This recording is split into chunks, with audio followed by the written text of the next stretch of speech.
Good evening. Welcome to Stupid O'Clock News. I'm Lewis Lee. Nestle's Purina brand is launching a line of pet foods using insects as the world's biggest food groups test more environmentally sustainable protein sources. The move addresses the trend of people seeking more eco-friendly or allergy-free diets for their pets. Puts Nestle into potential competition with smaller brands like Yora and Green Pet Foods' Insect Dog. We see increasing demand for diversified sources of protein for pets, food products. As a bulldog, I highly disagree with this process. That's the news. Back to you, Joe.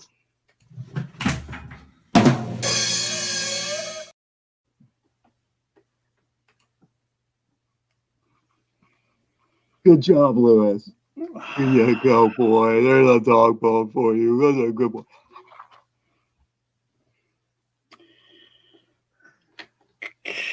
Oh, what are you doing to me, John? Bring everybody in. Hey, Skunk, how you doing? That'll teach Lewis to miss staff meetings. Okay. He's going to get you for that. Yeah, probably will. It's going to be epic. As long as I stay away from the ocean, I'll be fine. Yeah. But yeah. Just to answer your question, Joe, I'm aggravated. Oh, okay. Of what? StreamYard. Really? Hilarious. What, Skunk? They've changed something again. Yes, they added two cool features. Joe will talk about them in just a moment, I'm sure. Is one of those features screwing up my videos? Because that's what they did. You're kidding. Yeah. You can see right up at the top and at the bottom, there's about 3-4 millimeter gap where you can see us behind the videos that are playing. Oh, we're now streaming at 1080p instead of 720. It did it all weekend. I render the videos at 1080p. The StreamYard. Okay, so here's the thing. StreamYard has never actually streamed at what they say they're streaming at. They never have. It's always been off. I've noticed that the whole entire time I've been making videos for this. I don't know what their deal is. Yeah. Other than that, your life is fine, right, Scott? I don't know. Probably not. Oh, yeah. Life's good. And we got a lot of people. We've got a YouTube watcher. We got 3 on the Stupid O'Clock. One of the Stupid O'Clock. I don't know if it's a group or the Facebook page. And nobody's watching on mine. Good. Oh, but we got to do a little housekeeping here real quick. We do. Yeah, we do. I got to make up for that's the wrong one. Let me go ahead and just kill that. How about it? And we'll go to no background for right now because over the Halicon weekend I was supposed to be playing something and got tied up in everything else. So we were giving a bunch of trivia to run during the show. So I'm going to start running these trivia breaks. They're 30 seconds long. I'm going to run 2 of them for a minute. They were created by Twin Cedars Graphics, or is it Twin Cedars Graphics or Twin Cedars Printing? You tell me. You're the one playing it. Yeah. Well, it'll be right down here in the little bottom left-hand corner. So we're going to play 2 of these real quick, and we'll be playing those during Stupid O'Clock. Stupid O'Clock and Stupid After Show for a few weeks till we get them all played because we have promised them and they paid for them. So let's run it real quick.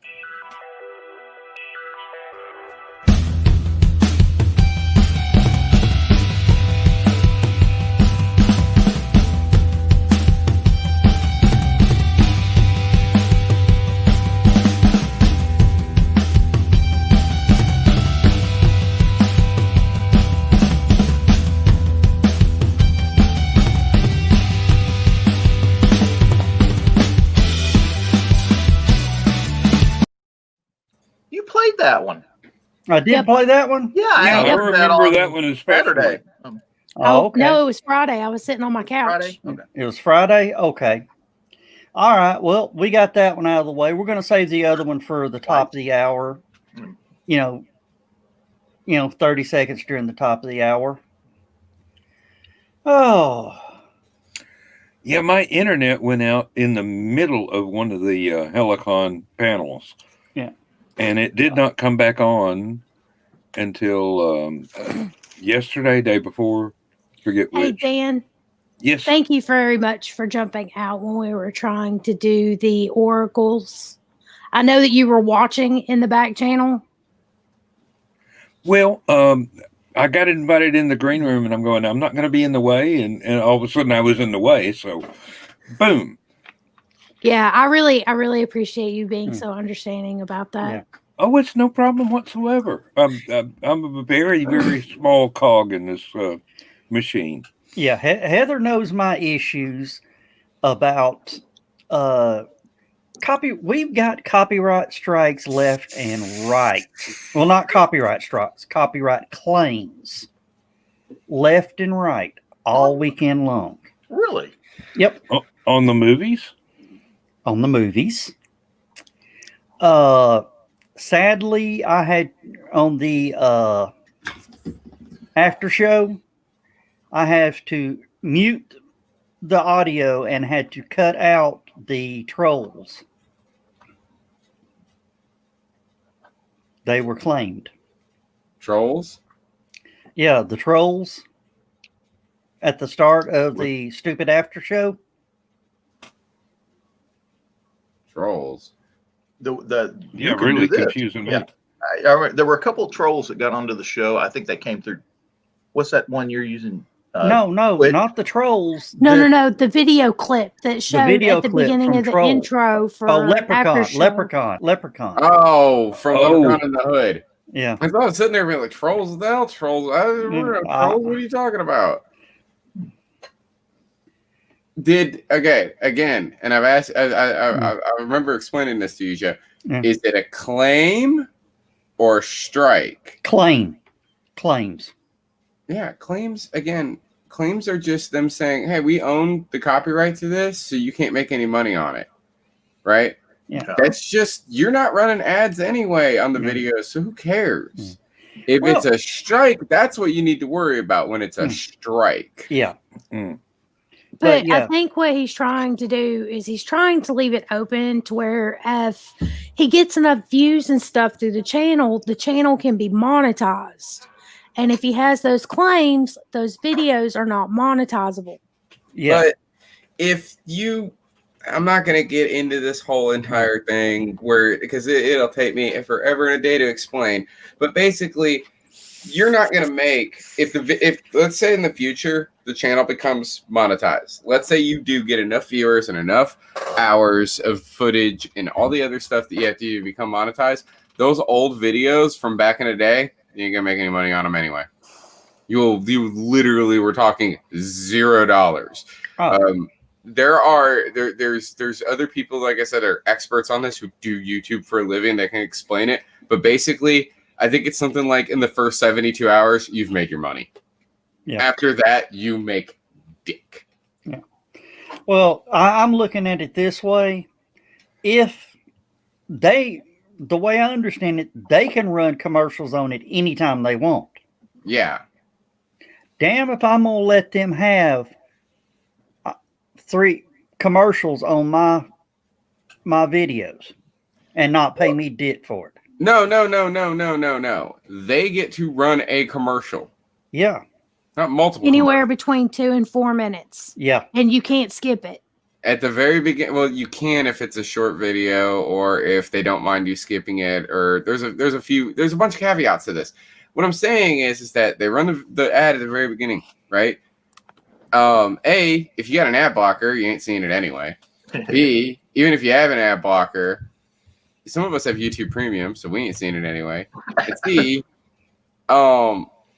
it is their intellectual property. I have no problem with that. It's fair use. If they want to be able to make a little bit, they're not going to make very much money off of it anyway. Remember with the model we were just talking about how much money we're gonna make, or that you would make off of monetizing old videos, if you ever do become monetized, they ain't gonna be making any money anyway. You see what I'm saying? Yeah. Well, It don't matter, Joe.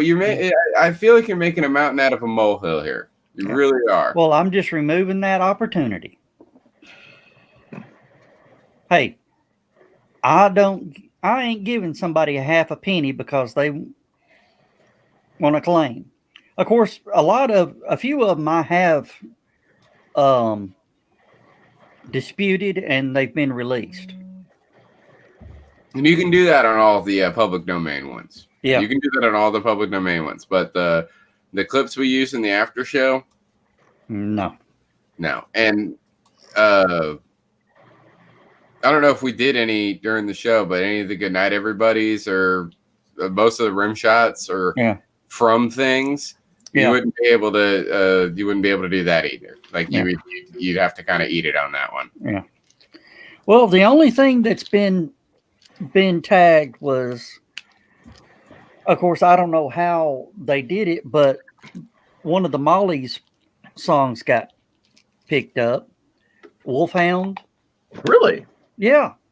Now get this. It came from where I started editing down the videos to each, so somebody didn't have to scroll through, 3 hours of video to get to the 4th hour of whatever. I'm breaking them down to individual panels. And that's when they tagged the Mollies. They didn't tag the live show. They tagged the...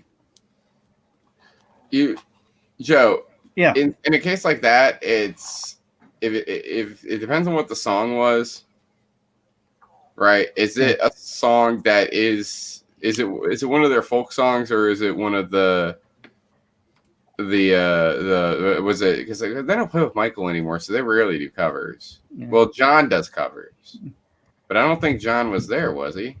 No, I'll tell you right now what it was. It was Follow Me Up to Carlo, and the Wolfhounds did it. Okay. Well, in that particular case, because that's a folk song, isn't it? Like that's public domain. That's not copyrighting anybody, is it? Yeah, they claim that there are writers, and what happened is they did it so good that the bot picked it up as somebody playing it. They did it better than the people that actually made the song, and probably got a hit because of that. You can probably dispute that one. I don't know. That one's a really weird legal gray area because it's a cover. It's a live how can you claim a live broadcast? You can claim the copyright on the actual lyrics and the that's what they did. Well, probably not, but I'm waiting for the nuclear device. Just to point this out. This happened recently with YouTube. There's a guy who plays Jeff. video games. Yeah. Like he speed runs video games. Like he's one of those guys. He does like the GDQs and stuff like that. And he recently posted on Twitter. He had an old Let's Play video from like forever ago. It might not even been a Let's Play video. It might have been something else. But he had this video. It's an Eternal Enigma. And he had this video. It was for the video game Silent Hill, right? Which is published by Konami. Now, in this video, at one point, in the video game, a phone rings and the character answers the phone and he's like, "Hello," right? And that's what happens in the scene. He picks up the phone rings. He picks up the phone. He says, "Hello." And in the scene where he was talking about the game or he was doing something with the game or something like that, the phone rang in the game.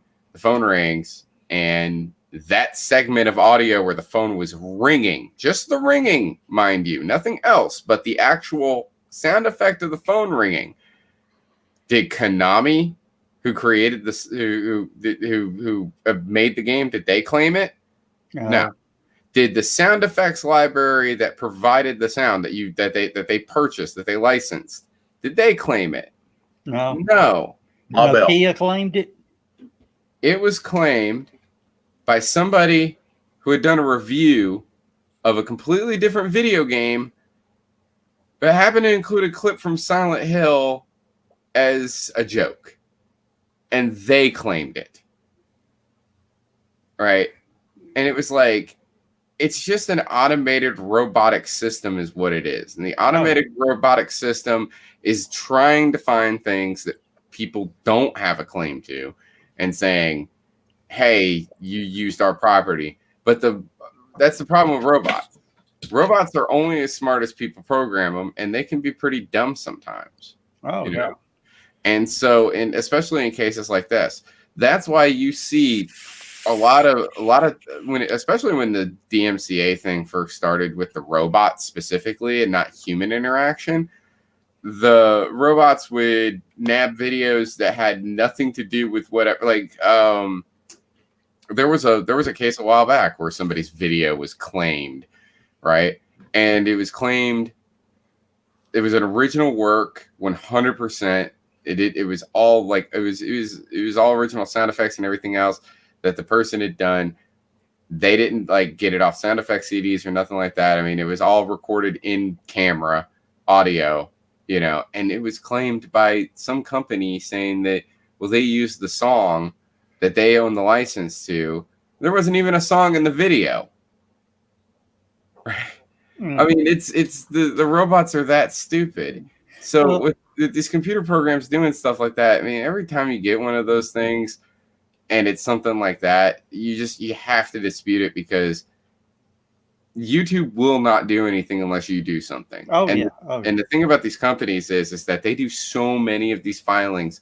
It's just like, because it's all robotic, it's all being controlled by robots, and they have no human control over it whatsoever now. They've completely left that to chance. Now what you get is you get all of these companies that they're disputing, so they have so many disputes coming through that they only check and see, is this a legitimate one? And then they skip it if it's not. You basically, when it comes down to it, like any time that you have something that is totally 100% bogus, even if it's not totally 100% bogus, if it's bogus enough, just go ahead and dispute it. It don't matter. But at the end of the day, unless you have a copyright strike, or here's the other one. This is the other one that's important to watch out for. If you have blockage. If they're blocking you in certain areas, dispute that. Yeah, that's what I'm doing. Carl says at least you split them up, and if one clip gets hit, at least the other videos are good, but still disputed. That's what I'm doing, Carl. Yeah. And Jeff Hayes, who said, hope we had a successful con. See, what you guys didn't know, Jeff Hayes was with me in the background, messaging me back and forth, because one of his commercials got a copyright claim on some other channels, and he was warning me, don't use it, and was starting to, and sent me a lot of ammunition to use if by any chance any of his videos get claimed. I mean, and Jeff says he's been learning a great deal there. That's what we were talking about. Again, I do so much stuff with like my little parody videos and stuff on my YouTube channel that I've gotten pretty accustomed to getting hit with a claim every single time I upload a video, because I'm using stuff I don't have permission to use. It's fine. But at the same exact time, like, I don't care if those people get money. It's not affecting me as long as the video stays up. Now, if they try to bring the whole video down or whatever, then I have a problem. If they try to, or like the other thing that happens is if I get a copyright strike, then it's a problem, because then I'll fight against it, because it's a transformative work. It's covered under fair use, blah blah blah blah blah blah. And there's a lot of groups that have had to deal with this for so long, because again, it is just an automated system. It is just a computer that doesn't know the difference. It doesn't know what it's looking at, because it's just programmed to go find the thing and then put in a claim for the thing. And it can get so wrong that if you have something that just sounds similar to what the computer, remember, it's only dealing with code. Yeah. It doesn't actually have ears. It doesn't really know what it sounds like. It just has just this waveform to compare it to. And if that waveform happens to look similar enough to the waveform that it's looking for, it'll mark it as, yeah, this belongs to us when it doesn't. Well, you know, Yeah. Carl got hit over a piece of classical music. We got hit over a piece of classical music. The first 30 seconds of Halicon. Oh dear. I filed a dispute saying, you know, this song was released. I told him exactly what it was. It was the third movement of Chopin's, forget Fifth Concerto or whatever. I do believe it was the fifth. Yes. Yeah. You know, released long before copyright laws were ever enacted. This is public domain, and got all three of them knocked loose today. Well, that's what you're going to have to do. I'm waiting for the atomic bomb to go off that wipes out all the data. So I won't be seeing you guys, but For a while. I'll be laughing my ass off. For about 0.7 of a second. No, it's, you know, the thing about the EMP, right? They launch one big nuclear device over the United States and wipe out all the electronics. Some of us are hardwired with vacuum tubes. Doc Smith got it right on that one. Yeah, Jeff, you're exactly right. It is a big pain for producers of shows. And sorry for the autocorrects, but hey. And Skunk, Sorry for the autocorrects. Yeah. And we're talking about stupid robots. Yeah. Yeah, exactly. You're proof exactly. We need to start a campaign where everybody starts putting stuff like this on YouTube, just like 5 seconds of this music, just long enough to get the robot to hit and drive the robots nuts. I honestly thought about it. I really did. I thought about if you could, because there's so many of the robots now, right? There's so many of these DMCA robots. You just have to take out a big one, right? That's all you'd have to do. You just have to take out a big one, right? I'm thinking Sony BMG, right? Because that's X Factor, that's American Idol, that's all those companies. They all have to do with that, right? Because it's all under Sony's brand, and they've got PlayStation, they've got all this, you know, they got Sony movies, they got all this stuff. So Sony has a big one, right? So you find an artist that's on Sony that just released an album, right? And then you upload clips of the album, and you upload the songs that just came out that they don't want you to upload, and you or like one of their movies or something, right? You just take a Sony movie, right? Or a Disney movie even. Disney would be another one you could go after. And just upload it to YouTube about 8 billion times. Is there a bot? Is there a bot for that? That's what I'm wondering. Like, just make the bot just make the bot go insane. You would need to have an unbelievably what I'm saying is have an unbelievable amount of bandwidth to be able to pull it off. And not even EPB is going to be able to provide something like that. But if you could do it where you're basically DDoSing these bots, eventually they'll break. I think I've found a new hobby. Back in the 90s, there was a 14-year-old in Florida that could have pulled it off. They used to have this thing in the 90s, though. That's the problem. Is things are a little bit different now. He ain't 14 no more. SETI used to have this thing. The Search for Extraterrestrial Life used to have this thing where you could download a program to your computer, and when you weren't using your computer, it would download data packets from SETI and crunch the numbers for them, and then send the crunch numbers back to SETI.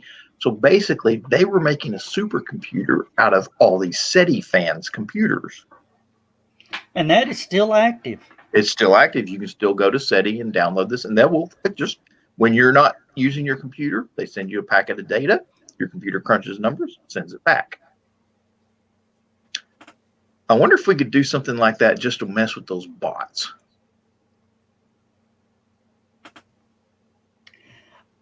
Hold on a minute. I need to find something. We could start a YouTube page called, or we could start an internet page called fu.com just for messing. Just for messing with copyright. Let me get this rolling. Okay. John, I just sent you a link in Messenger for that condiment we were talking about. Really? Oh, Dan. Oh, yes. There is. Let me find something here. This is ominous. This is ominous. I'm going to send you something in private chat. Ooh. I've got to go. Well, Dan, out of curiosity, who were you talking about from the 90s? Because I thought I knew who you were talking about, but then I looked him up, and he was 32 in the 90s when he got arrested. No, this was a 14-year-old kid that I met back in the day. Oh, Yeah, Jeff Hayes. Bot blast. He was doing some amazing stuff on IRC chat. Really? Yeah. And was also able to link into the cookies of your browser, 15 or 20 sites that you had visited. And this was before that was a common thing. And the kid figured it out by himself. I don't know his name. I don't know what he's doing now. I don't know what he grew up to be. But well, here I'll put it this way, boss. If he's anything like who I was thinking of Kevin Mitnick. Kevin was the guy in 1995 who got arrested for multiple counts of like wire fraud and hacking and stuff like that. And the whole entire thing was that he cloned cell phones because that's what he did, and so he was in trouble for that. And they just stack charges in cases like that. They stack charges. Yeah. 14 counts of wire It's fraud. like throwing spaghetti at the wall. You just wait to see which noodle sticks. Yeah. It was 14 counts of wire fraud, 8 counts of possession of unauthorized access devices, an interception of wire electronic communications, unauthorized access to federal computer, causing damage to a computer, to which he only Carl. pled guilty to 4 counts of wire fraud, 2 counts of computer fraud, 1 count of illegally intercepting a wire communication. And while he was... I'm going to have to step away. I'll be right back. All right. But yeah, they kind of threw the book at him and went a little crazy on Kevin and stuff like that. Over all of this, even though like he was pretty harmless, you know. But the big thing with it was that with him, right, when he got out of jail, right, he finally was put in prison and everything, and then when he finally got out of jail, he now runs a security company, teaching people like, hey, I used to be a hacker, don't do this. And that's the thing is that if you watch a lot of like the DEF CON talks and stuff like that, that's where most of the hackers end up going anyway. Most of the kids that you knew back in school who were total screw ups and were the ones that were like, sending viruses around and messing with the computers and doing all that stuff and breaking things and lock picking and phone freaking and all of that. Most of those guys end up going into like penetration testing and stuff like that. They're not where the money is. Yeah, most of them grow out of being a criminal and become a legal criminal, as some people put it. Yeah. The best cops are criminals, and the best criminals are cops. Those pen tester guys, by the way, are really funny because they're like, I get to break into things for a living. It's not what you think. It's not fun at all. It drives you insane. Oh, what was the one guy they were doing security on something, and they sent his mom in to do an inspection of the place, and she walked in there with a thumb drive hidden in her pocket or whatever like that, and was like supposedly doing a health inspection on this place, and plugged it into one of their computers, and they were in like that. He got his mom to help him hack the place. There are a lot of those pen testers do stuff like that. But you know, it's really funny how little you actually need. There was the No Tech Hacking panel from the No Tech Hacking Thanks, panel Carl. is great. If you've never seen it, watch it sometime. Look it up. It's great. The guy is a total smartass. He's awesome. He's the kind of guy that John will really identify with this dude, because he's got this really great bit in the middle of it where he starts showing off these decals from government vehicles. Yeah, the little decal on the outside of the vehicle. And he's all like, these colors all mean different things. He says something, and he says one. He says like two of them, and then he's just all like, one of the great things that you learn in the hacking world is information gathering. Want to see how it works? And the crowd goes, yeah. And he goes, all right, what's this one right here? And everybody, you see it, it's blue. They're all like, it's police. Okay, what's black? Contractor. This is called information gathering. What's green? I don't know. That was good. But Hey, later okay, everybody look at Heather, because I'm going to show her something here in just a second, and she's going to laugh her ass off. Okay. So, one of the things that they That do. sounds ominous too. That's awesome. That's how you made it. Now there's a cat box. Now you got a cat box. Yeah, now Yeah, but I don't have a cat. no. You want one? I've got 16. Well, that's clever, John, because I didn't know how you did. I thought you bought it like that. No, me spend money? Hell I no. thought he printed it off and put it on cardboard. No, that's literally, well, technically. No, technically. I just cut out the stuff from the box. So basically at one point during this talk, though, That's why he was late to ARS. he says, at one point during this talk, he's talking about, it's like, what's the if anybody here does penetration testing, what is the most important thing that you can have on you at any time? And the entire crowd is like, a clipboard. And he's like, yep, if you have a clipboard and a high vis vest and a hard hat, they will let you in anywhere, no questions asked, because you seem like you're supposed to be there. But sometimes you don't even need that. And then he shows a picture. It's the light, the stoplights always have that gray box next to them that controls them. He's like, I saw these two guys that were standing there next to this box, and I noticed there was a computer in there, so I just walked up. I was just wearing plain clothes. It was a t-shirt and blue jeans. I said, hey, I'm a geek. What's in there? And they were like, oh, cool, check this out. And they let me take a photo. And then he pointed out that in the photo, they had TeamViewer installed, which meant that thing had internet access. And the people could access the red lights from anywhere. And the crowd murmured. Because you just really, every single one of these hackers suddenly got an idea in their head.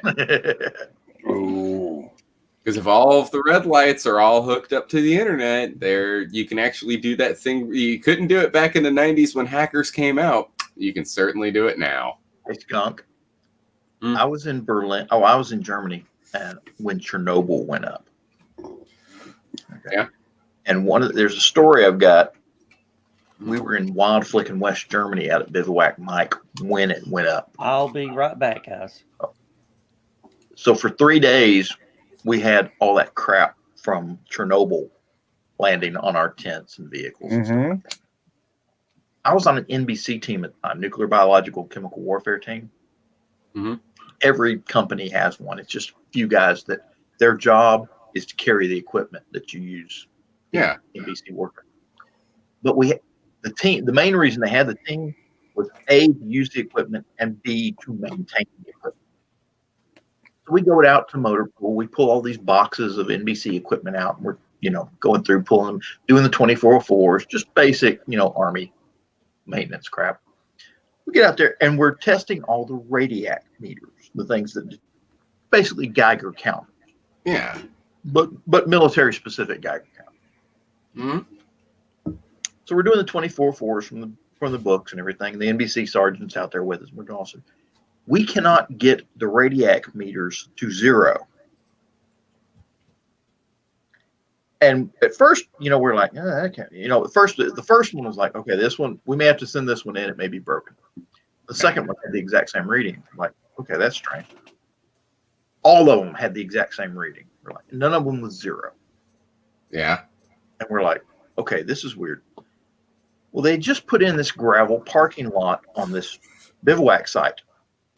And that's where we're doing the test and everything. And we're like, okay, there's probably something in this gravel that's radioactive and that's affecting the meters, because it wasn't a really high rating or anything like that. You try to 0 them and they go to like 1.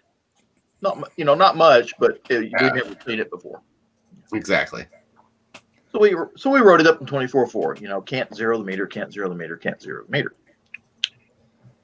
The next day, now the reason we're out of Bivouac Mike is they don't have room in the barracks for us, so we had to sleep in tents on the other end of the training area. Okay, which ain't bad because nobody bothers us. But the next day, 6 buses show up. Said, grab your gear, get on the bus. We're putting you in barracks. We're like, what? The Russians lost a nuclear power plant and there's radiation falling out of the sky. Get on the bus. Okay. So we go back, we take showers, we clean, we hose off all our equipment and everything like that. We're sleeping in barracks, stuff like that. And it really ruined our training. And eventually we get on the train and go back to Berlin. Now, when we're back in Berlin, because we'd been sleeping out under the stars under all this crap, right? Yeah. They're taking blood samples and all sorts of stuff, clipping hair.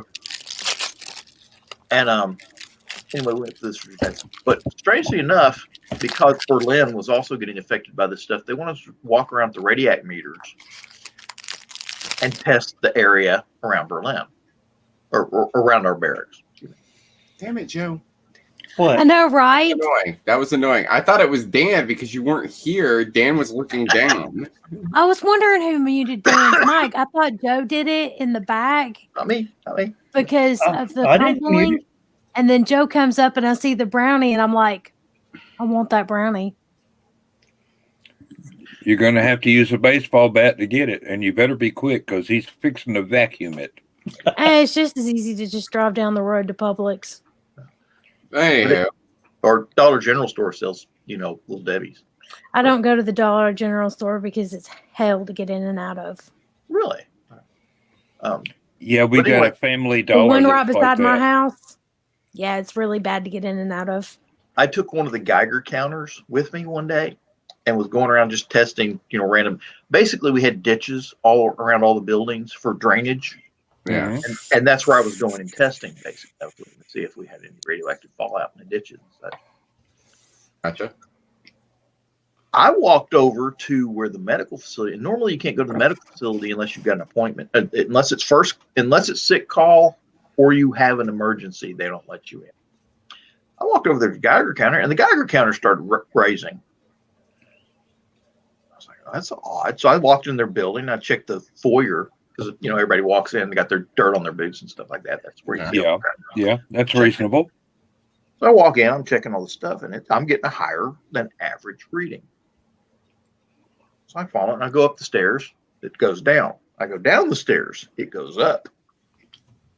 I'm like, ooh. Well, this is where the medical facility is. This is where all the medics and the chief flight surgeon and all these guys hang out. So I go down there, and the first thing, the guy who's sitting there at the desk goes, what the hell are you doing down here? I just hold it up in front of the desk. It starts going tick, tick, tick, tick, and he can hear it going tick, tick, tick, tick, tick. You've got a higher than average reading in here. He goes, what? Now, these are the medical guys. When they hear radiation's higher than average, they're like, it's. Did they somebody have forget any- to turn off the X-ray machine? I was going to say, do they have any radioactive testing on the facility? Yeah. Yes, Because they anytime would. that you run an X-ray, a CT, an MRI, Even worse, this was underneath Bravo Company, and in the basement, not only was it the medical facility, but it was also where their NBC room was. And every morning they'd have this line of soldiers running in and out for sick call. Okay, so they have 30 soldiers. It's for the whole battalion, basically. So there's 1,500 guys in the battalion. Every morning there's at least 20, 30 guys lined up in here that are sick or injured or whatever that are going to do their medical thing. So they've been running in and out all day, dragging the dirt in with them, and nobody's been cleaning the floor down there properly. So they've got all their X-ray machines and all this other stuff that shows up on a radiac meter. B, they've got their NBC room down there, which has all the stuff that shows up on a radiac meter. And 3, they've been dragging dirt in and out that shows up on radiac meters. Mm-hmm. And it's the basement of the building. Basements normally have higher than average radiation levels, just because they're in the dirt. Anyway, I went around. They let me. I was literally right next to the drug locker. Okay, nobody is allowed near this stuff. They let me walk wherever I wanted to. Because you had the box. Because I had the box that was going tick, tick, tick, tick, tick. Now if the chief had been there, the chief wasn't there when I did this. If the chief had been there, he'd probably kick me the hell out. That's not what he would have said. He's a chief warrant officer, CW5. He's also the flight surgeon. If he had been there, he'd have kicked me the F out. Okay. Joe, I clicked on that link. That's the same thing I've been watching for 2 days. He was showing you that the links are clickable in the private chat now. Now Yes, we can now put links in private chat that you can actually click on instead of not clicking on them. I have a question about your story. Yes. 1, were you wearing your uniform? Yes. What was your rank? Spec 4 at the time. Specialist 4. Okay. I didn't have Because that. depending on your rank, they probably wouldn't have questioned it because of your rank. But No. yeah, Specialist 4, I had a bit of a reputation back then for knowing what I was talking about. So if somebody saw me, they go, what the heck are you doing here? I'm taking radiac readings. And I had a clipboard. I had the radiac meter and a clipboard. and a clipboard. Yep, between the Geiger counter and the clipboard, you were in like Flynn. And I wasn't the only one. On a good day, we had 12 people running on Geiger counters. So I don't want to alarm anybody. Well, I do want to tell a similar story. Is our channel radioactive? It does not involve any radioactive materials. What it does involve, though, is a lack of security. In the past few weeks, we've been getting a lot of orders coming out of Norcross from a company that shall not be named. Okay, no, you're getting a lot of orders coming out of Norcross. What does that mean? Norcross is a city. Okay. Remember, I'm a courier. I get packages. I deliver them. Okay, gotcha. You get a lot of special deliveries out of Norcross. And like I said, I'm not going to name what the company is, but what they deliver is office products. All of the deliveries have been going to government buildings. Joe? That makes sense. Right? Now. Okay. I can think of, I'll go ahead and throw this out here real quick just to get out of the way. There's two reasons I can think of that. One, of the election. Two, it's the beginning of the fiscal year. Mm-hmm. Okay, so that's when everybody gets their budget and they can order that crap. Yeah. Okay, I'm done. How many of these buildings do you think anyone questioned my presence or what I had in those boxes? Zero. Probably none. Zero. I just walked in. Where do you want this stuff? And they looked at me funny and they're like, we didn't order anything. Somebody did. That's my answer. I'm like, somebody did. I've got a bunch of boxes here. And they go, well, I don't know. Just put them over there. The closest it's come to anybody actually questioning me being there was when I went to, and I'm not going to say what city I was in, but I went to the Bureau of Veterans Affairs. That guy was the only one who gave me a side eye. And he actually leaned over looked at the box, saw what it was, and said, "Okay, you can come in." That was the only guy and that was it, right? And Veteran. he leaned over, saw it was toilet paper, and was like, "Okay." They stopped you with toilet paper? He They didn't didn't stop me though. He just stared at me for a minute when he opened the door, and I was like, "I have packages for you." And he leaned over and looked at me and went, "Oh, okay." I'm surprised Right. you didn't have a team in a Suburban escorting you. Right now, Special delivery. on the flip side, I was delivering. There's this company in Dalton that I went to apply for a job at, and it turns out they're a bunch of scam artists. They're trying to they were really trying to, like, they wanted me to pay for my own drug tests, and then said that I wouldn't be refunded the money if the tests came back inconclusive, and I had to go back and pay for another one and all this other stuff. And that it's just a whole bunch of stuff that made me really nervous. I was like, no, I'm not doing any of that. I don't want to work here anymore. No, I'm not paying for a drug test. That's ridiculous. You want me to work there, you pay for the drug test, right? So, and your chair is loud. So Yeah, I know. I need to oil it. I had to go deliver this. I know that they don't have a whole lot of people working there right now because they got shut down for COVID at one point, which is why they were hiring people like crazy. And they're, like I said, they're scam artists. They can't get anybody to work there because they're scam artists. Like when they said that they had to pay for the drug test, everybody that was in the room for the Walk out. Yeah, we all got up and walked out at the same exact time. We were talking a mass exodus of like 13 people who were filling out job applications when they said that. I went to one of those things one time, and it turned out it's one of these meat delivery companies. Deliver meat to your home. Yeah. But they want you to pay for the vehicle, the freezer, and the meat. That's a delivery driver. That's like buying your product and selling it to somebody else. Yeah, that's You know how many times I've seen trucks driving around Chattanooga, just a pickup truck, no labels, nothing, with the deep freezer in the bed? That's what they're doing, is they're driving around, knocking door to door. Hey, I've got some meat. I can get you a really good deal on it. You want to buy it from me? I'll see you in about 2 months. So I thought about doing that with shrimp. My dad used to buy meat from one of the meat guys that came to his house. Now, this place in Dalton, right, is a factory that manufactures car parts. The company is based out of some other country, but they manufacture the parts here. It's not a first-party company. It's not like Toyota. They're like a third-party, aftermarket parts company, right? That makes car parts. Huge factory. This place is huge. I mean, it's gigantic. It's one of the biggest places I've seen in Dalton. I mean, this thing is gigantor, right? And I've been, like, one of the places that I go to deliver, because what I was delivering this was payroll checks for the employees. One of the places I go to is a small little building that is what they make is make the foam the foam insides of chairs. That's what this company does. That's what they do. Makes sense. Yeah. Right? They've got like 40 employees, and their packet is thick.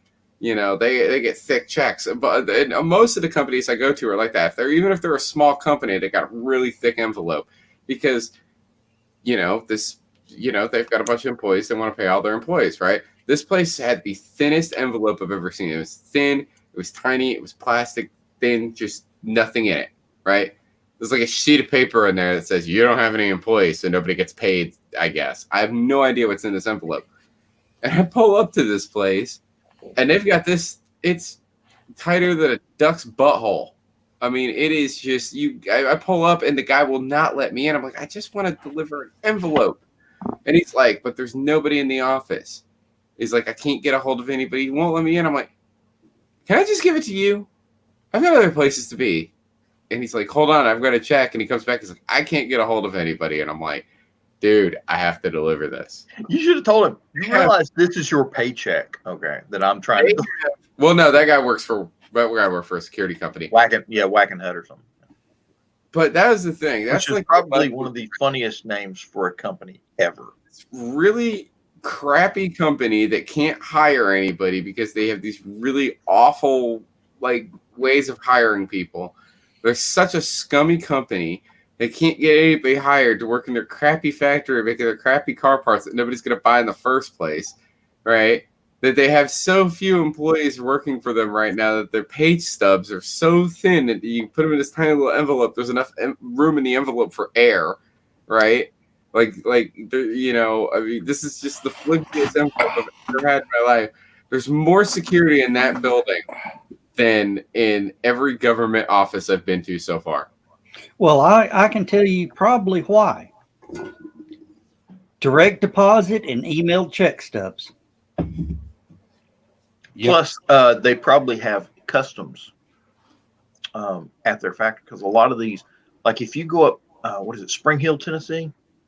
They've got one of the, I can't remember who it is. If it's one of the foreign car manufacturers.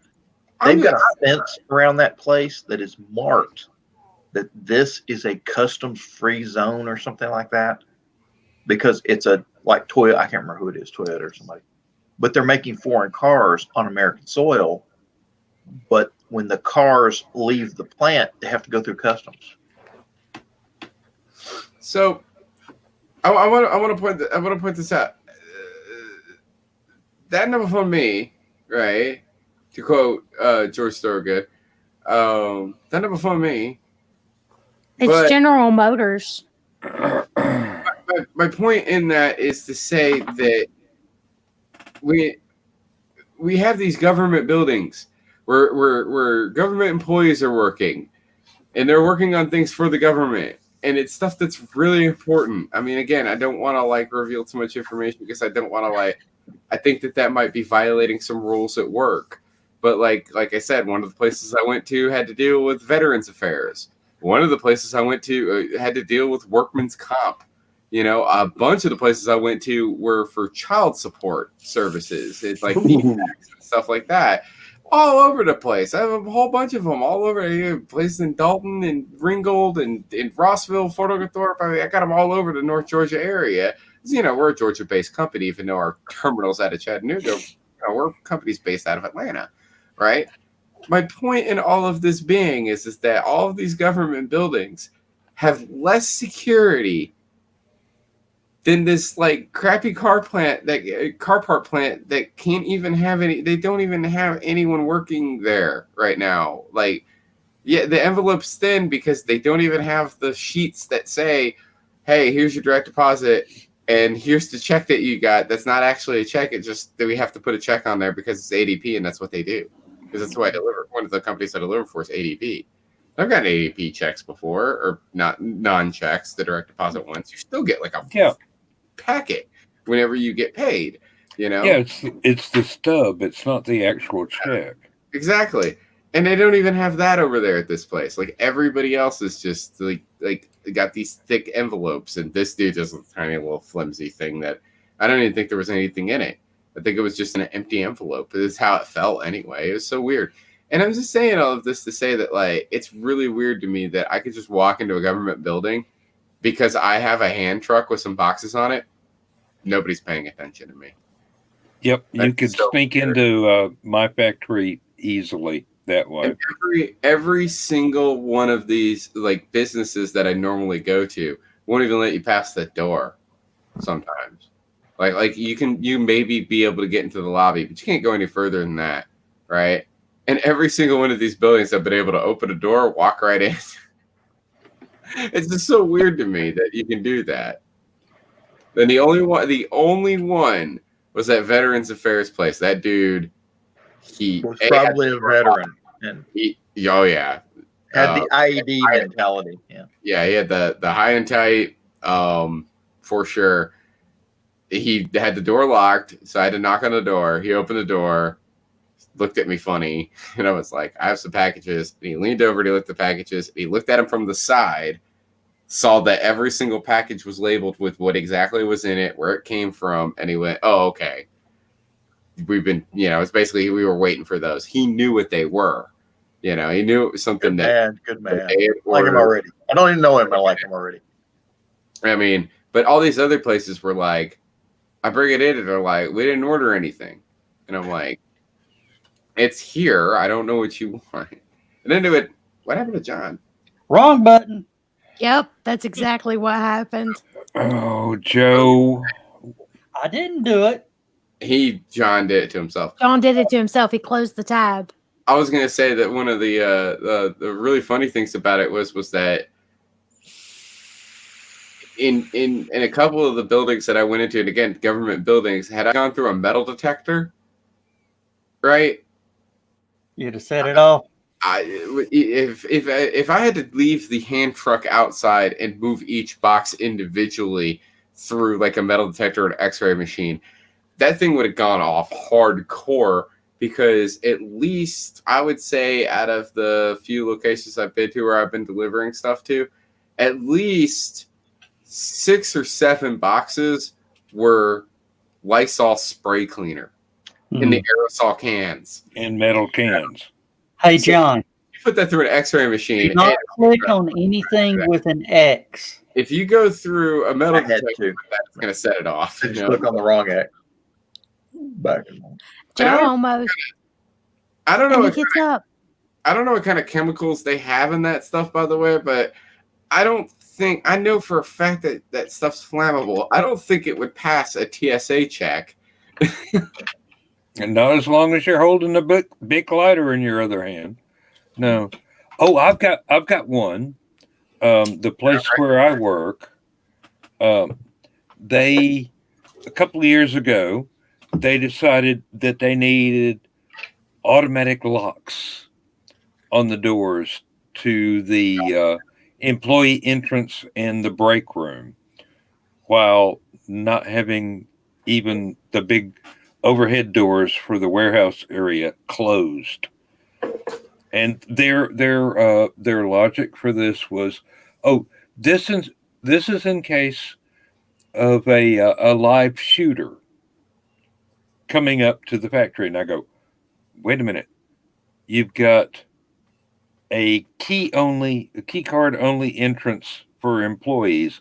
You've got a security guard at the other entrance, and you've got an automatic lock on a glass door set into a glass wall to try and keep out somebody with a gun. Yeah.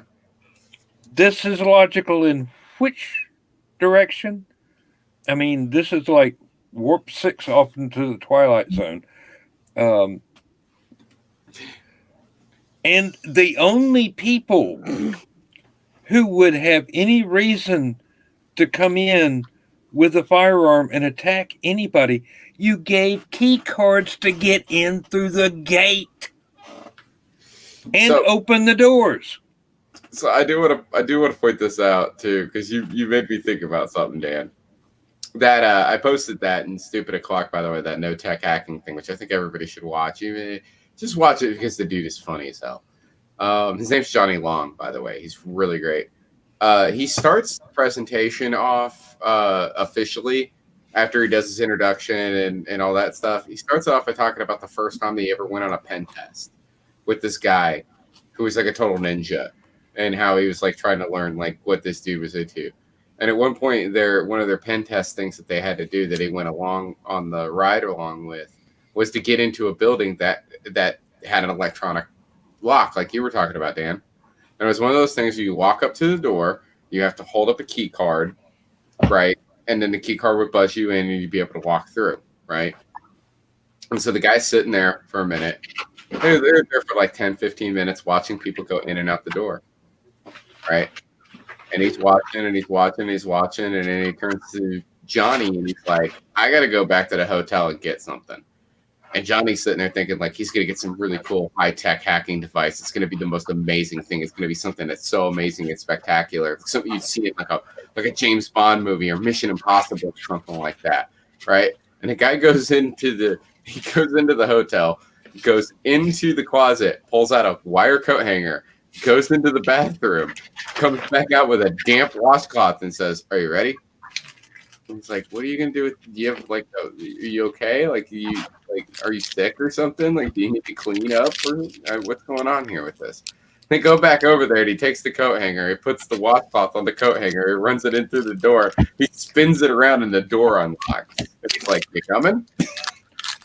It turns out on the other side of the door, it's an electromagnetic sensitive lock. If you touch the door, it will open, but only on that side, which means if you stick a metal hook through with a washcloth on it and slap it, it'll automatically disengage and open the door. Yep, I think ours can be defeated by a magnet that you can buy in packs of 20 at Dollar General. Oh, I've seen him. Oh, You just walk up and put it on the card reader, and it unlocks. Oh, my absolute favorite story like that happened with the escape rooms. You guys have seen the escape rooms before, right? You know what I'm talking about. Yeah. So my dad and his old lady and their friend Joe and my uncle and somebody else. I don't remember who the other person was. Maybe it was my aunt. I have no idea. They go into one of these escape rooms, right? And it's an escape room where you got to like find the code and then put the code into the computer, and the computer will give you the hint to where the next code is, and then you find a key to put the key in the lock. But you have to find out which lock it is, and blah blah blah blah blah blah blah blah. It's that whole entire thing, right? Mm-hmm.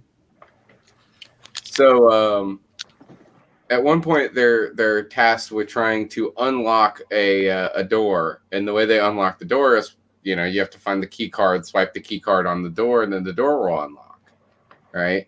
But all it is just a black pad with like a green LED and a red LED, and the red LED is on, right? So they're looking around the room and everything, trying to find the card or whatever you're supposed to swipe on this thing. And my dad picks up a lamp, and the bottom of the lamp has a big magnet in it to keep the lamp attached to the desk that it was attached to. My dad looked at it for a second and he went, "Oh, hey, it's a magnet." And he unplugged the lamp, walked over, waved it over, and the door opened. And they skipped the entire room. The guy who was running because, you know, they have cameras on there. They watch you the whole entire time you're in there to make sure that you're not stuck or trapped or anything like that, you know, and to help you out and stuff if you need it. He saw that and he was like, "How the hell did you do that?" And he was like, "I just ran a magnet. It's simple. You just magnet. It's magnetized. You just put a magnet over." And the guy was like, "We've been running this escape room for like 6 years and no one's ever thought to try to use the magnet on the door before. We're going to have to fix that." So my dad broke an escape room with a magnet. Good luck. Yeah. And that was our buddy Joe. That's getting too confusing. I know too many Joes. I'll call him by a CB handle. So Beaver Trap, he was like, you know, he's like, "Damn," he was like, "Damn, Wiley, I didn't think that would work. You'd think that they would have been smarter about this stuff." And, You know Beaver Trap? do you know Beaver Trap? No, I just was asking. I have a question He is Beaver Trap. on a non-related topic. What? Never mind. The video answered it for me. I'll tell you something really, really super cool about this man Beaver Trap. His name's Joe Ryan. He's upstairs right now watching TV. He's watching Longmire, I think it's called. Yeah. I watched about 20 minutes of it. It seems really super cool. I got into it a little bit. But his name's Joe Ryan. And his brother is Mike Ryan. Does that name ring any bells with anybody here? No. No. I can guarantee there isn't a single person in this call that hasn't seen his work. I can guarantee that. What is it? Mike Ryan is a professional driving stuntman in Hollywood. Oh, yes. Right? So if he's been in anything, we've probably seen it. you definitely have seen his work. Because have you ever seen a little movie series called The Terminator? Yeah. Since Terminator 2, anytime they've had a semi stunt, it was Mike Ryan. Oh, okay. It was really cool. He sent us behind the scenes photos. Nobody else. This is really super cool. He was cleared to be able to do this. He wasn't violating NDA or anything like that. He sent Joe, and then we got to see him because it's like, hey, this is our buddy Joe. We had to see behind the scenes photos from Dark Fate before the movie even came out. There And it you was go. super cool. But yeah, basically Sorry. anything that's ever involved a semi truck, Mike Ryan probably had something to do with it. He also holds, and I believe he still holds. He held at one point. I believe he still holds both the uphill and downhill Pikes Peak in a Freightliner. Yep. That ain't easy. No. That ain't easy at all. And to see this man, it's also extreme. I don't think it's true. It's rumored. I don't think it's true. I've never actually been able to ask him. I want to ask him one day. It's rumored Mike Ryan is the guy who plays the Stig, truck driving Stig, in the Lori episode of Top Gear, who does the skid pan burnout and donuts in a lorry. It's believed it's him, but I don't think so. I don't think it is, because I would have heard about that. Yeah. Mike's apparently like a really super cool dude, and I've seen his work outside of film, and it's super cool. Just amazing stuff that he does, and the fact that he's like Joe's brother, like, is really cool, because if he does something, we get to hear about it before anybody else. Of course. That's awesome. The only things we don't get to hear about is stuff he's NDA'd on, but as soon as the NDA is lifted, like, we're the first to know. It's too cool. So, Dan. Yes. How? Oh my! Oh, you're supposed to swallow the golly whoppers, not breathe them. I was about to say, open up your airway there, buddy. Aphelion, how is that doing? I saw you posted up.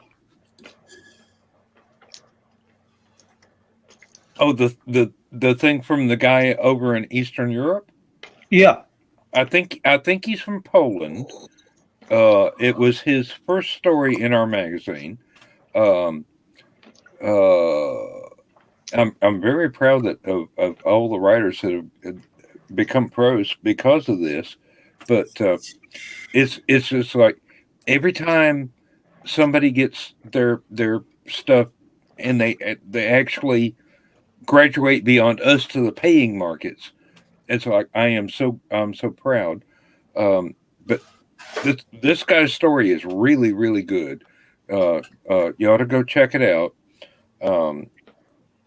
We were a little bit late this month because Sunday my internet went out and I didn't find out until like Tuesday or Wednesday. It was a phone line that had gotten a broken connection in it, and if you twisted it back the right way, it got reconnected. I've got a replacement phone line right here, just a regular cord. Plug in the phone jack, plug in the modem, and everything's good to go. Lindsay's been watching her BritBox, so I can't do it yet. But right now, I'm on the broken cord and could be vanished at any time if that little black box fell off and the cord got twisted wrong and the little broken piece of wire got disconnected. Also, the problem was on your end. Oh, yeah.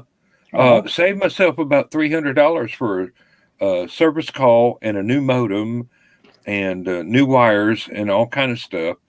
All because I accidentally pulled the wireless router off the wall, trying to maneuver the modem to where the guy could actually find it in this snake's nest of crap that I've got back behind the screen on my desk.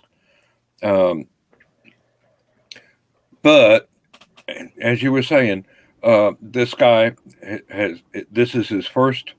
Uh, I don't know if we could call ourselves semi-pro because we don't pay anybody, but we don't charge anybody either. We're an exposure market, so this is his first big break into the world of becoming a pro writer, and on this side of the ocean, anyway. He may have other stuff that I haven't checked out his CV and see what else he's got published, but it's a Well, really good story. I have read it. It's yeah. excellent. Well, Brian K. Morris actually reviews and watches this show. Give out that website again and sort of spell it so he can start plugging it for us. Help plugging it. Okay. Well, it's been online for let's see, in February it'll be 22, 23, 24 years, something like that. It's www.aphellion-webzine.com, and we're visible in 76 countries around the world. Well, we're visible in all of them, but we have writers from at least 76 countries around the world. We've got a dedicated readership of a few thousand people every month, and we have had at least 5 million people reading a story in the last 22 years. Oh, So it's a small thing, but my own, as I said to a female acquaintance of my. Well, 5 million readers is not no small thing. Well, I mean that's cumulative over a series of years. It took us. It's more like 10 to 20,000 a month. That's respectable numbers on anything. Well, I mean we're just the thing where people send us stuff. We teach them the ins and outs and the how to go through the editing process and proofreading and everything else, and to study the submissions guidelines for their target market, and aim for, send them stuff in the right format that the target market wants, because lots of different magazines have different requirements. So you can't just have a one blanket thing that you can send to us that's going to be acceptable by Bain Books or whatever. Yeah. But we've got several mid-list writers that have sent us stuff over the years, mostly because they write in other genres, but their science fiction or fantasy stuff comes to us. We've got a very famous fantasy mystery writer out in California who's been sending us her sci-fi and fantasy for years, and finally collected all of her stuff that she had sent us and put it off into a book. Got her publisher to put it out without using a pseudonym, so that it wouldn't mess up her mystery market. We've had excerpts from about a dozen different pro writers, from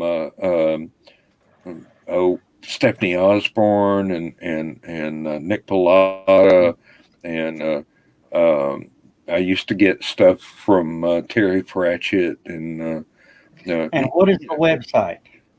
Well, I just told you.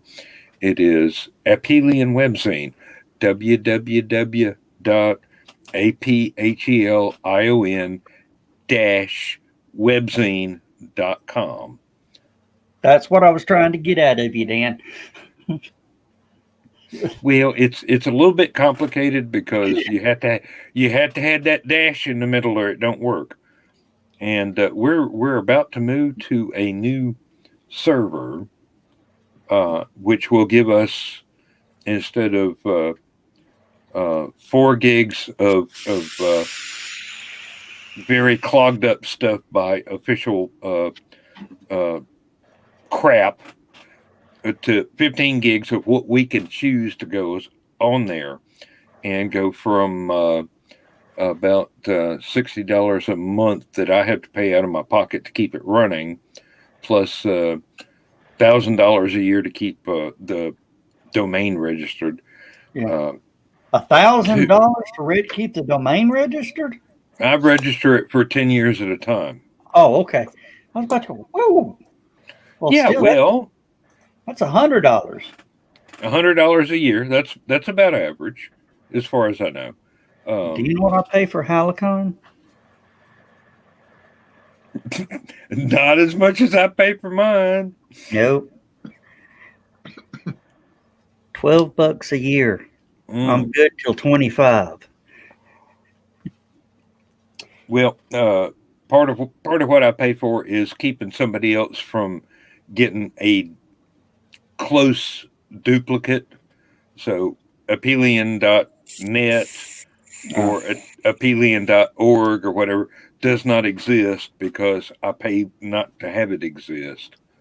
That keeps me from being hijacked by porn sites. Yeah. Which Well, used to be a bigger concern than it is. Well, I mean, at least that should give me a free membership. And Now that you joke got went Carl- over like now a you got Carlson's attention. No. Now I got Carl's attention. Yeah. Now he's going to be looking for porn sites with something close to my my website name. Oh dear! No, it's been a long What'd you do, trip. John? He's Look either like- eating sunflower seeds or pistachios because he keeps Pistachio. pistachios. I heard my name. I didn't hear what the question was. What did you find, Skunk? I saw your mouth go.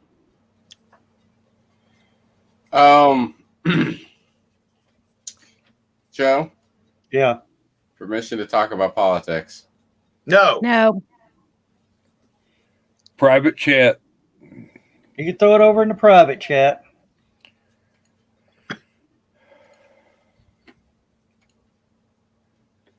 Look, it may be bad. Wait a minute. Skunk, do you know who the president is? No. Okay, then no, you can't. Thanks. It's John Wayne, ain't it?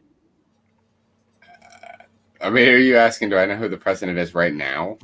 No, I'm asking you if you know who the president is in 3 months. It's still the same. I have a pretty good theory. Yeah, well, we're not going to go on theory. So does the Associated Press, but they aren't doing a really good job right now. Really, a theory and $5 can get you a cup of Starbucks coffee. $5.40. There's tax. $5.40 That's for a kind cup of coffee. That's kind of the reason why I want to talk about this because,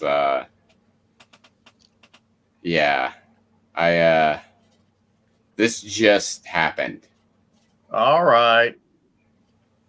Mark Zuckerberg declared is- himself emperor of the world. Elon Musk is Emperor of Mars. Oh, well, that one I'll buy. 16 minutes ago, Yeah. apparently. I don't know. This might have been older than that, but apparently 16 minutes ago, this happened. Oh my God. Dead. Oh yeah, that's been No. Percentage No. out less than 2,000 votes between the two of them. Yep. Biden could actually win Georgia.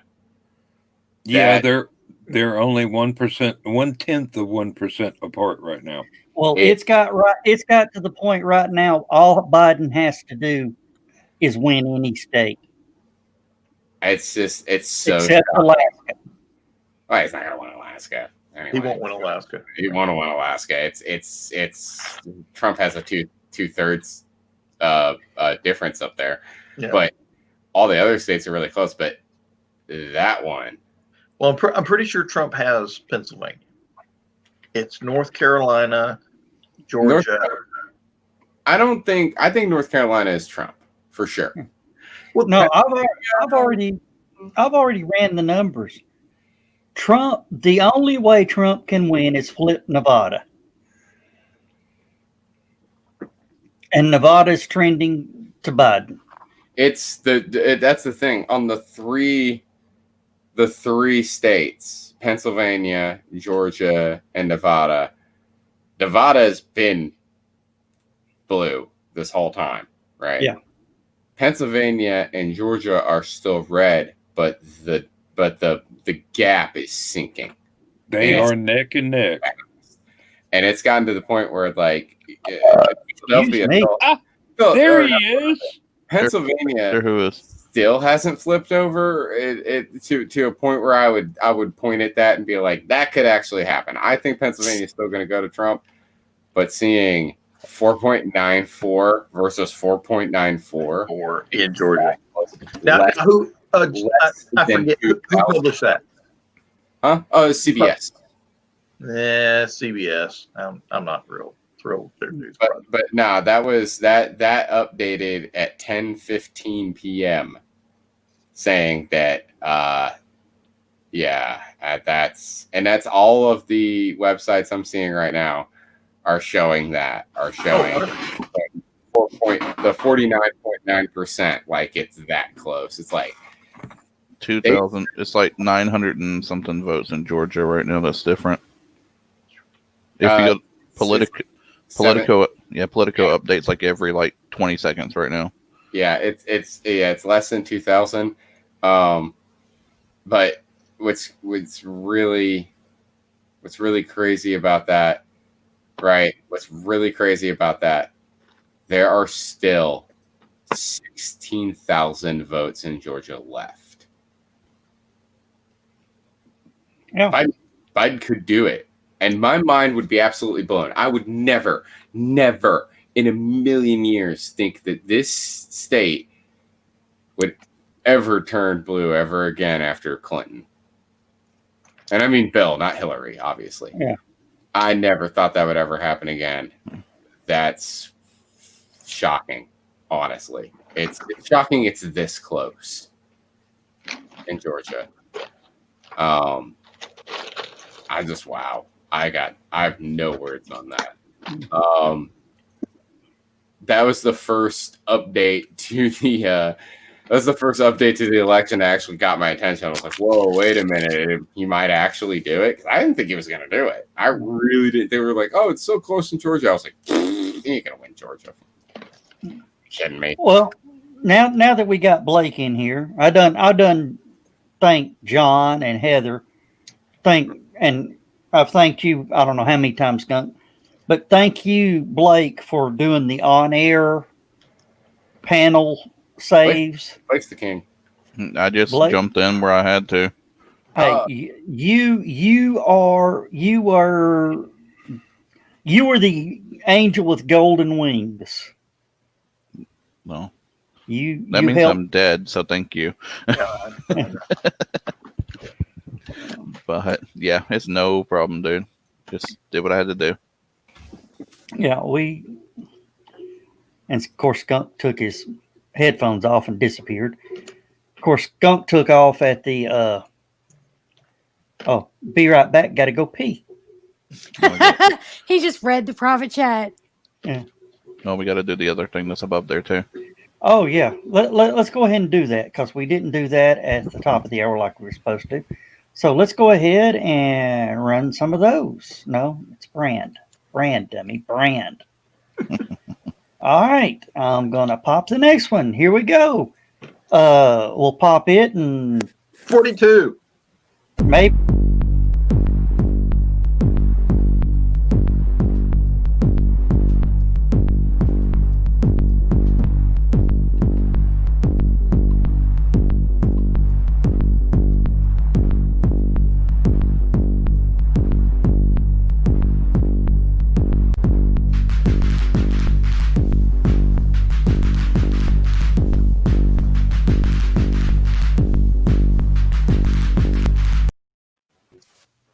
I'm here to kick ass and chew bubble gum.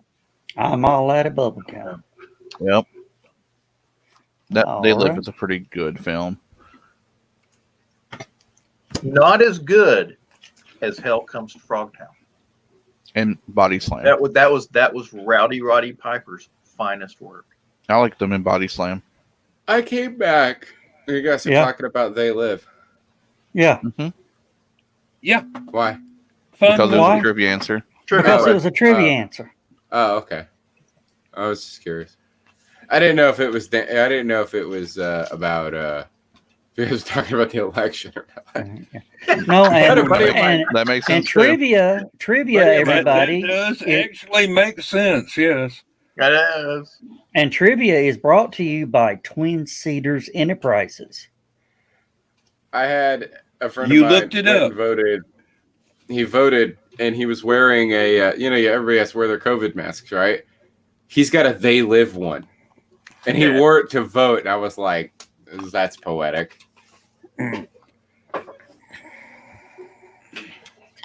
Oh, I really hate the fact that somebody took Piper's quotes out of context about that movie, because he Oh. referred to it as a documentary, right? And people were like, "Oh my God, that Rowdy Piper thinks that aliens actually took over the world, and that Reagan's an alien and all this other stuff." And he said like, "No, that's not what I meant. Like, what I meant was like, this is this is showing what this is basically what the world is like. Like, we're all being run by the media and stuff like that. But yet people still parrot the fact that they're like, oh no, he said documentary. That means he thought it was real. Like, it's a misspeak. He used the wrong word. I mean, he's a wrestler, dude. He gets dropped on his head. He was if he lived through long enough, he would have been part of that whole issue, the whole legal thing for concussions. oh yeah. Of course, I heard somebody also say Rowdy Roddy Piper was the greatest non-champion wrestler ever was. He never won a championship. Not in WWF, at least. Yeah. A skunk I'll- goes to check that information. Yeah, I don't even out. know if he won a tag team title. No, he didn't. I am checking that right now.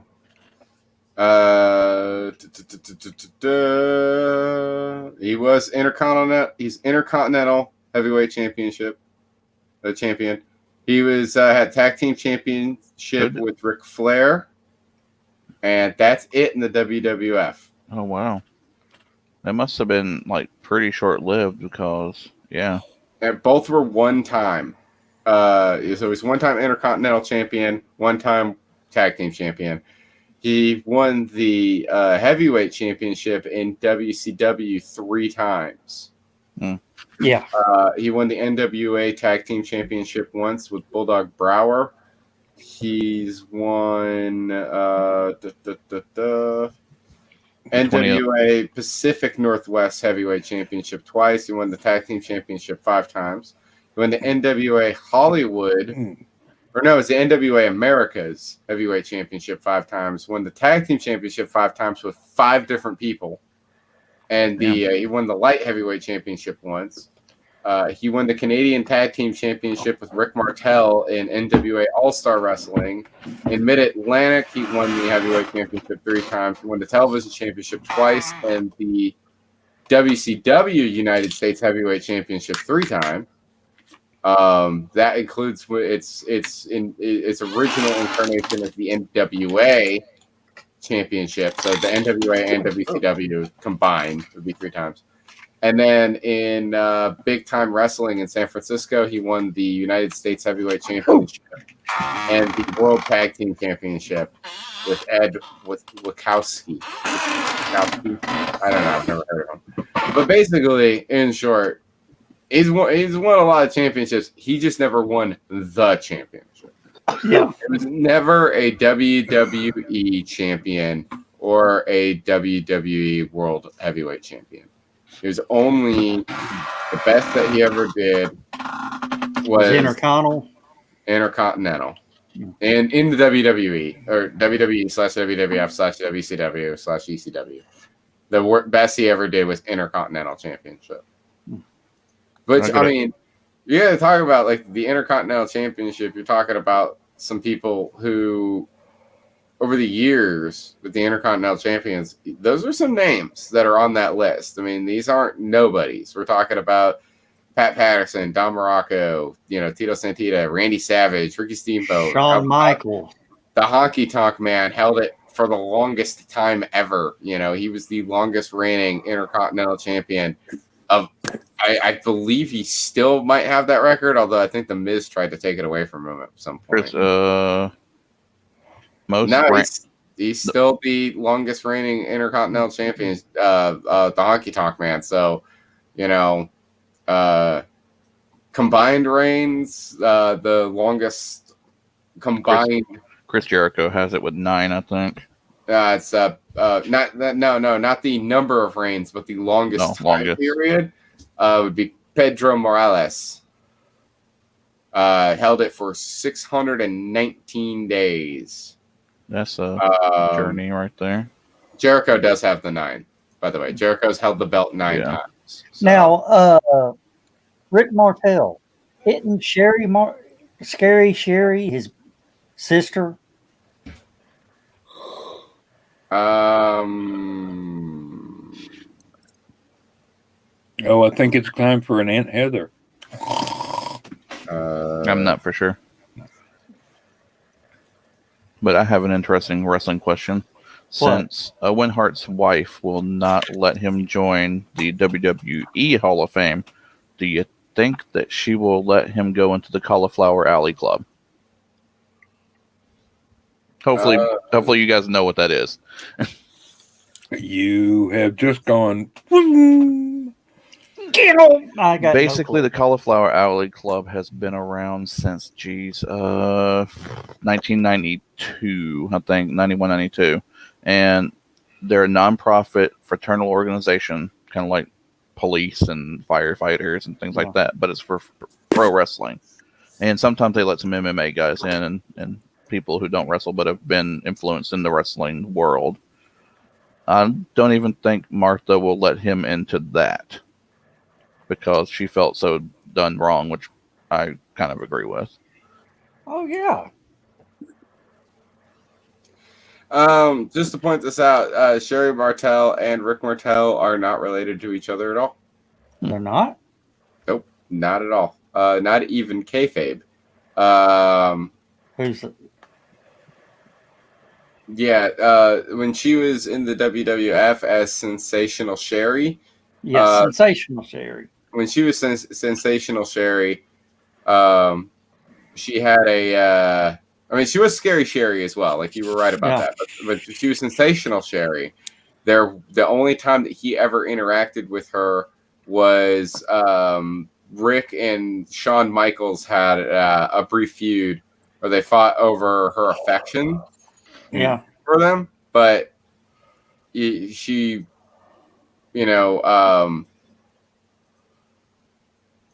her being Sherry Martel, she wasn't Sherry Martel at the time. That was she had a different name at that point, so she didn't count as a Martel, and Rick wasn't like, there was no kayfabe relationship, and there's no real relationship either. She was married to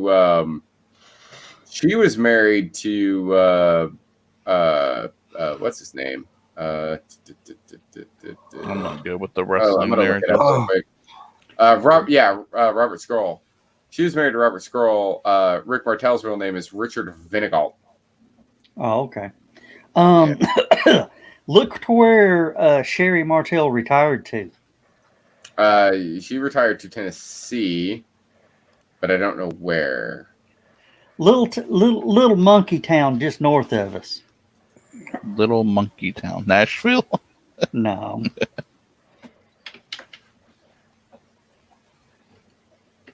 I don't know Little Monkey Town. John should have catched that. John, Dayton, Tennessee. Yeah. Yeah, I'm not seeing anything about her. I know that she moved to Tennessee. Now I get the reference. Thank you, John. Yeah. I don't know if she's still living, but that was where She used to come into WGOW Sport Talk all the time. Now, I don't want to get this on a sad subject, but Yeah. you know, she did pass away from a drug overdose. Yeah. Yep. At her mom's That house, from one- what I remember. Yeah, in Tuscaloosa. I just want to point that out so that you know we're not being rude about it. It's just you know we don't want to talk about something depressing, but Sherry was awesome. I know a lot of people didn't like Sherry, but I mean I think they didn't like Sherry. She was a good female brawler as a wrestler. Like, she would do the drop kick from the top rope every once in a while, but she was a good brawler. She was one of the early women wrestlers. She was a good heel. I mean, Yeah. I wouldn't say early. I would say revitalization era of the 1970s and 80s. Yeah. yeah, I was gonna say, really. I mean, if you really want to go back in the day, women's wrestling's been a thing for a long time. It's just before it was more perverse than it is now. Well, More perverse than it was then. yeah. Then it would. Yeah, they were skimpy, but they beat the hell out of each other. Like, big time. Like, shoot And they fighting weren't- sometimes. And they weren't afraid to bleed. Show color. All right. It's my turn. Anyway. Oh, okay. That turn. What? Were you going to say something? You vanished. I thought you were taking a bio break. I thought Skunk said something. Was going to ask me something real quick. No, don't pee yourself, Joe. Go potty. All right. Yep. Interesting. Skunk knows who these people are. You know who Marrow is, right? The wrestler. Need more context. What was he called? The Bulgarian Beast in WWE. I can't think of his Oh, you're talking about Rusev. Rusev. Yeah, he's Marrow. That's his real name that he's going by now in AEW. Him and CJ, aka Lana, live right down the road from me. Oh, right on. Yeah, Yeah. she's dude. Have you ever? I don't know if you've seen. Is she on AEW now or something? Nah, Okay. she still has Have like you a ever year heard left her- in her contract. Have you ever heard of her? You ever heard her real accent? Oh, she's using it on TV now. She just gave up the goose like about 6 months ago. She she slipped in an episode of the Divas or whatever they call that show. They did that on That's the funny. And then she's like, okay, I give up. Weren't you Jamaican? Yeah. That was the best. That was the best moment ever when Kofi slipped up, forgot to do his accent, and they called him out on it. And then No. immediately they call him out on it, and Shawn is just like, because Triple H calls him out on it, and then Shawn Michaels is just like, well, anyway, It's like, let's get back in the game here. just totally gloss over it. It was hilarious. It was one of the funniest things ever. Well, Now, I saw a video of her from a while back, like when they first started doing the Lana thing, and it was a video that got posted to her way before they were ever dating or anything like that, where she was at like a ball game or something like that, and she was just like, yeah, I'm down here, we're watching this game, and it's good old, it's such a good game, and we're all having a good time, and it's sitting there just being all like, that can't be her. I know it's a fake Russian accent, but that's still that can't be her. That can't be the real one. She did her real accent when they did the what's that show that they did for Southpaw Regional Wrestling. She did a real accent on that and cracked up so bad. Yeah, she's from like South Carolina or something. She's got a real even worse. Gainesville, Florida. Oh, she's from Florida? Oh, I thought she was from South Carolina. No. She's got a real. She got that Southern drawl. She has a little bit of a twang, yeah. Who's Southern? CJ, Lana from WWE. Oh. The Russian bombshell. She used to be Russian in the WWE, and now she's not anymore. Because it worked because of Rusev being Bulgarian and blah blah blah. The whole thing with kayfabe, how bad it got back in the day, right? There was one really famous Russian themed wrestler. I'm trying to remember which one it was. I mean, this is back in like the Hulk Hogan days. Like this is back in like the 70s and 80s. I want to say The Iron Sheik. No, Sheik's not Russian, and Sheik is legit. yeah, he'll make you humble. No. Oh God, was it Nikolai Volkov? Nikolai Volkov. Thank you. Yeah. I got a puppy update. I wanted to say Oh, yeah? Viktor Kozlov, but I knew that Kozlov came later. Well, yeah, just like Fat. 10 years, 15 years later, and both in their prime. They both were in the same era. He's having too much fun with that. Mhm. Puppy belly. No, because Nikolai Volkov, right? Nikolai Volkov. He learned to speak Russian and spoke with that accent for so long that he couldn't give up the accent anymore. It was hardwired into him. When he retired, people were like, "Stop using the accent now. You're no longer a wrestler." Like, you know, that he's like, "I can't do it. I've been doing this accent for so long. I can't. My English is all broken, and I speak fluent Russian now, but my English is so no English." And they were like, "What the hell is wrong with you?" And he's like, "It's because he's been doing it for so long, and then he never broke character the entire time that he was a wrestler, and then kept taking like shots to the head too over the years. Probably seeded that stuff in there." There was a guy at Anachricon that did that, and he was so good at it, but he finally got to the point to where he couldn't use his regular Southern accent because he was so used to the Russian. And I knew a guy like that in Berlin. He had a very Southern accent, but he wound up marrying this German girl, moved off post and was living with her. And over the next year, he lost his Southern accent and started talking like a German. Or, had everything he said was rolled like a German. See, my problem is that I absolutely can't get anywhere near anyone from the UK, Ireland, or Australia. I just can't. You just feed off of it. I swear I will start talking. I will start talking like a combination of Jimmy Carr, Crocodile Dundee, and Richard Hammond, the guys from Train Spotting. You just got to remember the magic word. Y'all. My hand to God, I have witnessed this when he has gotten around my wife. Now, after over 22 years in the U.S., she still has her British accent. And she wishes she didn't. And I'm going, don't you dare change. Don't you dare. If you come off sounded like my mama, I'm going to be pissed. Get her the box set of DVDs of Designing Women. Oh, no. Oh, no. I tell you that I got around her. She does not need to be Julia Sugarbaker. She's already. I spent, because I would spend the weekend over there at Liberty pretty much hanging out with 3 particular groups of people. And that would be pretty much it. It'd be those 3 groups of people, right? One group was Fritz and Daniel and Dan and Lynn. One group was Joe and the other Halacon people that would be at Liberty. And then the last group was like Derek and Brandy and Heather and Will and Mark and Jeff and all the other nerds.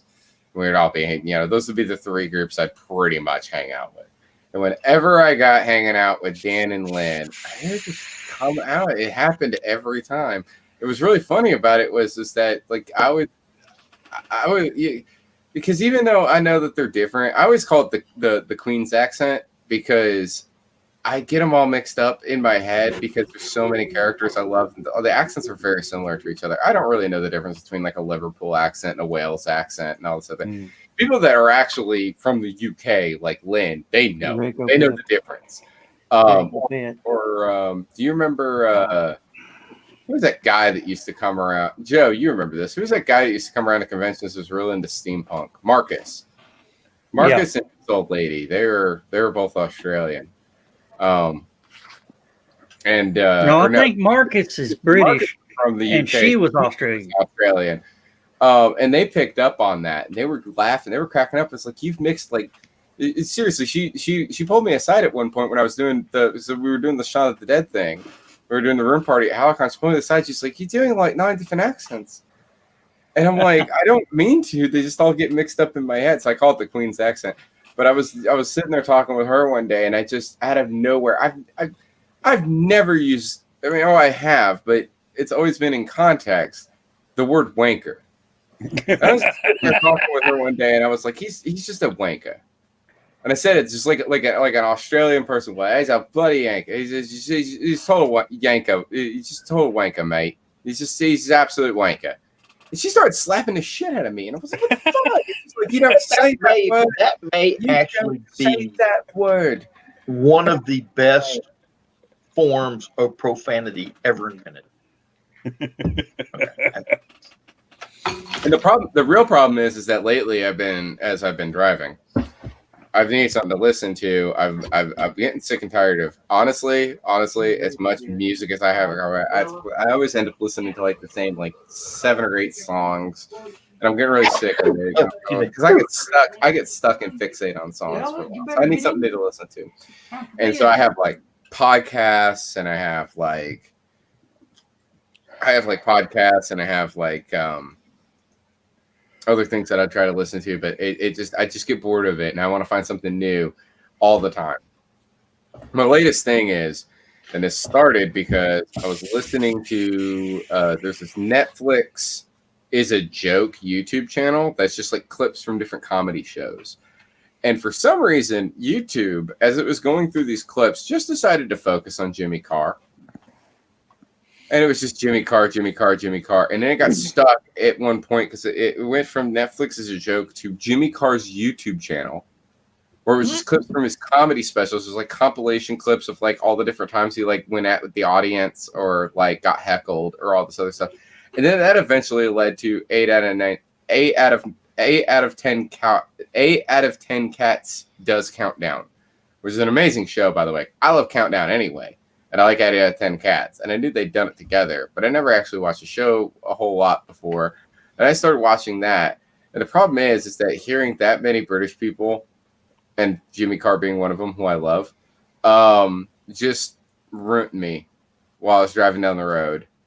Because all of a sudden, I found myself just talking with a British accent out of nowhere. Just doing that Queen's accent, just sit there, just being all like, if something would come up and they would be talking about something and I would, or they would, or I remember this is the moment I remember. I look down because they all the letters. I'm driving, by the way. I'm not actually watching this, but I have it on. Because when they get all the letters or they get all the numbers, I look down for a second, see what they are, and try to guess something right away. Well, because I'm just looking for a second. I gotta check the GPS anyway, right, and see where I'm going. So I look down for a second, look back up the road. And at one point I looked down and I noticed that they had something that was like, because it's 9 letters. And they had something, I guessed it instantly. And I started like yelling at the speakers in the van as I'm driving down the road. And before I got, what?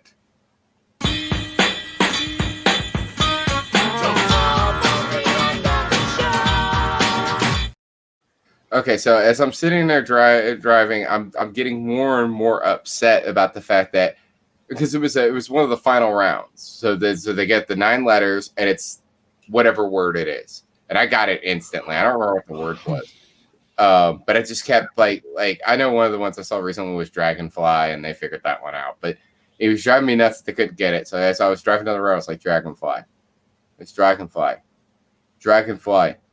It's bloody Dragonfly. It's Dragonfly. You get Dragonfly. Come on, get Dragonfly. It's Dragonfly. Look at it. I don't know what the word was, but I slipped into his accent as I'm yelling at them. They can't hear me. This is a pre-recorded episode from like 3 years ago, but I'm sitting there yelling at the phone as I'm driving down the road because none of them could get it. And I just hear the clock going to 0, and I'm like, they can't.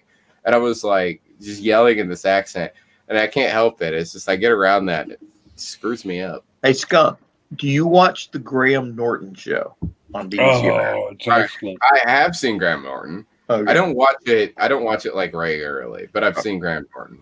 Oh, I would watch it religiously if we could still get it. That is such a well done show. I mean, just Oh, yes. My problem is that I've got two.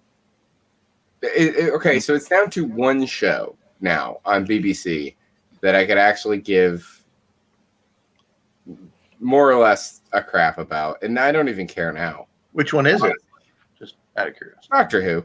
Oh, Like if Doctor Who's on, I'll watch it because Doctor Who's always good. You're not gonna get a bad Doctor Who episode, you know.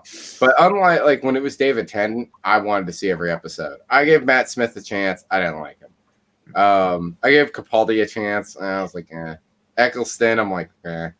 Who was that female doctor? She was all right, but I just didn't. Kate. The writing of the writing was just not there, and the acting wasn't there. I am a David Tennant fan. My mom said, you know, the reason why you like David Tennant so much is because he's so much like Tom Baker. Like, that's true, because Tom Baker was I get it right there. Yeah. So I keep Doctor Who because I could put Doctor Who on anytime and just watch it. I'm just fine with that. You know, Top Gear sucks now. Tom Baker was my doctor. And the last thing that I remember being really super awesome good on the BBC were two shows from the 80s, The Young Ones and Bottom. I really was a big fan of The Young Ones and Bottom. I loved both. Wait a minute. What about Absolutely Fabulous? AbFab's all right, but my problem with AbFab was like I saw AbFab on Comedy Central, and I was too young to get it. I might want to go back and watch it again. Because Red Dwarf is another one. Red Dwarf is good. AbFab is an acquired taste. Yeah, but AbFab referenced the Pet Shop Boys, and I think anything that references the Pet Shop Boys is a thumbs up. I didn't say it was bad. I just said you had to get used to the style. Here's my thing about BBC. BBC's got okay shows. I'm not gonna say BBC shows are bad, but we are being absolutely cheated with the BBC, right? Because we get BBC America. Yeah.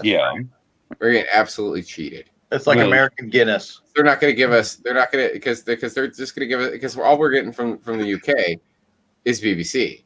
So we're getting BBC programming, which was great. It was great when Top Gear was on. Yeah. Right. And it was great when they were showing like reruns of the old 80s stuff. And like I said, I got to see like Bottom and Blackadder and the Young Ones and stuff like that. Of course, Red Dwarf made a big comeback. That's super awesome. I love the cat. BBC America should be named American TV with the BBC name. Actually, it's BBC Canada. But is what it is. I want to point out something very important about that. Okay. The best shows that come out of the UK are not on the BBC. No. Well, they're not on BBC America anymore. The hilarious thing about BBC America is they play Star Trek Next Generation. They're not on. Which is they're hilarious. not on BBC One. They're not on BBC Two. They're not on BBC Three. They're not on the BBC. The best shows that come out of the UK are on Channel 4. Channel 4 has the best stuff. And Sky. Sky's okay, but Channel 4 has Countdown, 8 out of 10 Cats. They've got there's a few other those panel style comedy shows that are on there. They got Buffet Quiz of the Year.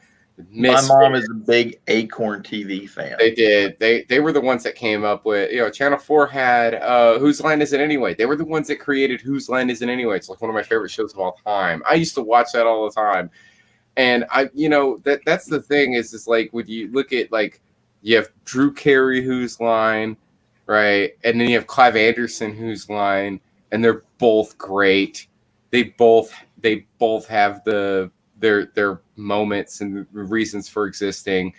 and they're both two different styles of comedy. You have an American comedy style, a UK comedy style. I tend to like the UK comedy better. I really liked the Clive Anderson Channel 4 version of Whose Line Is It Anyway way more than the Drew Carey version. Of course, it had been around longer too. I've been watching it on Comedy Central for years before Drew Carey ever came up with the idea to rip it off. You know, that's the first time I ever saw Ryan Stiles. When I saw Ryan Stiles on, when I saw Ryan Stiles and Dietrich Bader on the Drew Carey show, the first thing I went was like, I know these guys. Where do I know them from? That's the guy from Whose Line. That dude's been in a bunch of weird movies. You know, it's just stuff like that. And Drew Carey. I've got to put a word in for ITV, which religiously carried the Jerry Anderson series. Yeah. All of them. Oh, yeah. But yeah, And by I the have way, a soft spot for those. All right. Last thing I want to say before we end. If you haven't got an opportunity to watch Misfits, by the way, check it out. It's in the United States now on Logo. It's cut up. They cut out all of the best parts, but it's still a pretty cool show. It's about kids in community service in the UK. They're all like college age kids, and they're all in community service for various crimes that they committed. And then one day they get superpowers, and then you just get to watch the fun happen. It's awesome. So check that out if you ever get an opportunity. All right, we got to run. Say bye, everybody. Bye. No, I everybody. refuse. Let's touch the face of God. Not doing it.